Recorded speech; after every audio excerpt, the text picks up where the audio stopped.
ಪೋಷಕ ನಟ ಮಂಗಳೂರು ದಿನೇಶ್ ಇನ್ನಿಲ್ಲ ಅನ್ನೋದು ಕನ್ನಡ ಚಿತ್ರರಂಗಕ್ಕೆ ನೋವಿನ ಸುದ್ದಿಯಾಗಿದೆ.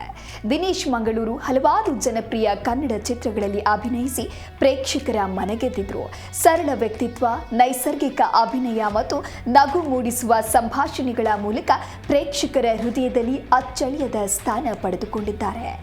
ರಂಗಭೂಮಿ ಕ್ಷೇತ್ರದಲ್ಲಿಯೂ ಅವರು ತಮ್ಮದೇ ಆದ ಗುರುತನ್ನು ಮೂಡಿಸಿಕೊಂಡು ಅನೇಕ ನಾಟಕಗಳಲ್ಲಿ ಪ್ರಮುಖ ಪಾತ್ರ ವಹಿಸಿದ್ರು.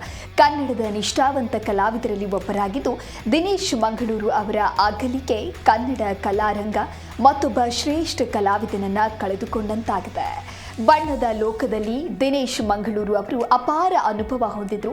ಕಾಂತಾರ ಚಿತ್ರದ ಶೂಟಿಂಗ್ ವೇಳೆ ಅವರಿಗೆ ಪಾರ್ಶ್ವವಾಯುವಾಗಿತ್ತು. ಬೆಂಗಳೂರಿನಲ್ಲಿ ಚಿಕಿತ್ಸೆ ಪಡೆದು ಗುಣಮುಖರಾಗಿದ್ರು. ಆದರೆ ಒಂದು ವಾರದ ಹಿಂದೆ ಅವರು ಮತ್ತೆ ಅಸ್ವಸ್ಥರಾಗಿದ್ರು. ಅಂಕದಕಟ್ಟೆ ಸರ್ಜನ್ ಆಸ್ಪತ್ರೆಯಲ್ಲಿ ಚಿಕಿತ್ಸೆ ಪಡಿತಾ ಇದ್ರು. ಚಿಕಿತ್ಸೆ ಫಲಕಾರಿಯಾಗದೆ ನಟ ಮಂಗಳೂರು ದಿನೇಶ್ ಮರಣ ಹೊಂದಿದ್ದಾರೆ. ಆ ದಿನಗಳು ಕೆಜಿಎಫ್, ಉಳಿದವರು ಕಂಡಂತೆ, ಕಿಚ್ಚ, ಕಿರಿಕ್ ಪಾರ್ಟಿ ಮುಂತಾದ ಸಿನಿಮಾಗಳಲ್ಲಿ ನಟಿಸಿದ್ರು. ಕನ್ನಡ ಚಿತ್ರರಂಗದಲ್ಲಿ ಬಹುಬೇಡಿಕೆಯ ಪೋಷಕ ನಟನಾಗಿ ತಮ್ಮದೇ ಆದ ವಿಶೇಷ ಕೊಡುಗೆ ನೀಡಿದ್ದ ಸರಳ ವ್ಯಕ್ತಿತ್ವದ ನಗುವಿನ ಒಡೆಯ ಇನ್ನು ನೆನಪು ಮಾತ್ರ.